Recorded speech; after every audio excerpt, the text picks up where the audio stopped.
नमस्कार मंडळी, आज आपण करतोय व्हेज पुलाव। हा व्हेज पुलाव अगदी आपण हॉटेलमध्ये ऑर्डर करतो तसा होतो। आपण लग्न समारंभांमध्ये जसा व्हेज पुलाव खातो ना अगदी तसाच होतो। याला एक स्पेशल अरोमा येतो, तो आपण फ्रेश केलेल्या मसाल्यांमुळे, तसेच ज्या भाज्या आपण वापरल्या फ्रेश त्याचा सुद्धा मस्त सुगंध येतो। दाणा वेगळा झालेला आहे आणि चव अप्रतिम आहे। त्याचा जो सुगंध येतोय तो सुद्धा अप्रतिम आहे। तर असा हा व्हेज पुलाव कसा करायचा ते बघूया। यासाठी छोट्या टिप्स आणि ट्रिक्स दिलेल्या आहेत, त्या सुद्धा नक्की फॉलो करा। यासाठी 1.5 वाटी तांदूळ घेतला आहे। तांदूळ 2 ते 3 पाण्याने धुवून घ्यायचा आहे।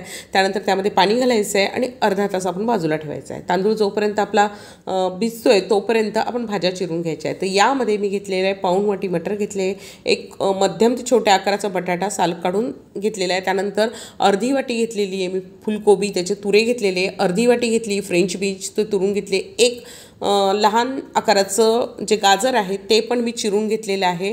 त्यानंतर आपण खडे मसाले घेतले, यामध्ये दालचिनी, वेलची, त्यानंतर घेतले मिरी आणि लवंग, 2 हिरव्या मिरच्या चिरून घेतल्या आणि अर्धा लिंबाचा आपल्याला रस लागणार आहे।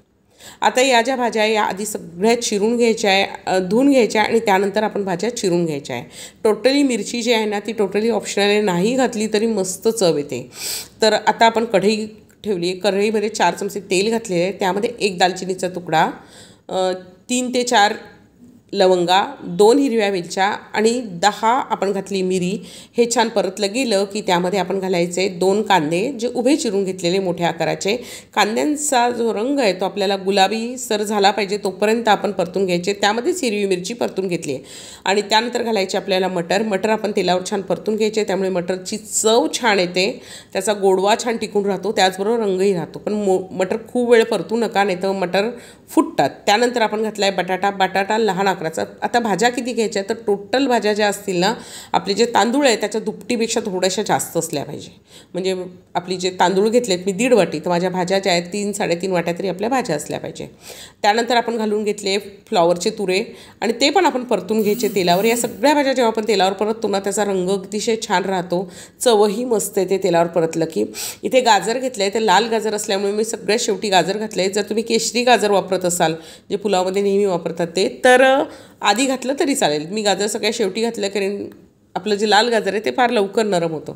आणि त्यानंतर आपण यामध्ये घालून घ्यायचं आहे तांदूळ आपल्या तांदूळाचं पाणी काढून टाकायचं आणि तेला पण छान मस्त तेलावर परतून घ्यायचं आहे। तांदूळ जेव्हा आपण परततो ना तेव्हा काय होतं, त्याचा एक अरोमा एक छान येतो, त्याचबरोबर तांदूळ मोकळा होतो, छान चवही छान येते, त्यामुळे तांदूळ परतून घ्यायचे। तर तांदूळ मी अर्धा मिनिट परतून घेतला आहे।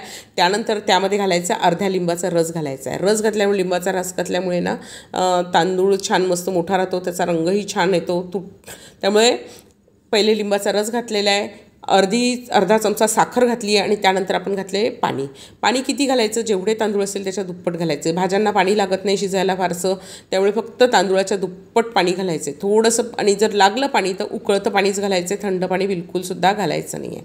हे झाकून ठेवूया, उकळी आलेलीच आहे। तोपर्यंत आपल्याला खडे मसाले जे घेतले होते अर्धे आपण आधी टाकलेले आहे, मीठ आणि साखर पण घालून घेतली आहे, आपण चवीनुसार मीठ घातली आहे। त्यानंतर एक 10 मिरे, 2 वेलच्या, 3 ते 4 लवंगा आणि दालचिनीचा तुकडा, हे मिक्सरमधून आपण बारीक करून घेतलेलं आहे। आणि त्यानंतर आपण याची पूड करून घ्यायची आणि ही आपण यामध्ये घालायची। हे एकदाच मिक्स करायचे, सारखा पुलाव हलवायचा नाही आहे, नाही तर त्याचा जो अरोमा आहे तो निघून जातो, व्यवस्थित पुलाव आपला शिजत नाही। त्यामुळे एकदाच त्याला हलवून घ्यायचं आहे, जेव्हा आपण पाण्याबरोबरच आपण हलवून घ्यायचं आहे।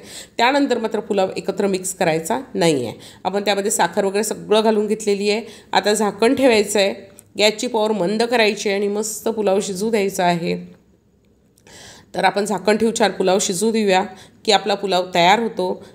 तेजपत्ता घालायचा राहिला होता, मी तेजपत्ता घातलेला आहे, पण तो सांगायचा राहिला। तर तेजपत्ता जेव्हा आपले भाज्या परतून होता तेव्हाच तेजपत्ता घालून घ्यायचा आहे, त्यामुळे त्याचा पण एक अरोमा छान येतो। सगळ्यात शेवटी आपण घालायचं आहे तूप किंवा बटर सगळ्यात शेवटी घालायचं आहे गॅस बंद केल्यावर। त्यामुळे काय होतं की पुलाव अजूनच मोकळा आणि छान होतो आणि एक तुपाचा किंवा बटरचा अरोमाही छान येतो। तर असा हा पुलाव नक्की करून बघा। रेसिपी आवडल्यास नक्की लाईक करा, शेअर करा आणि सबस्क्राईब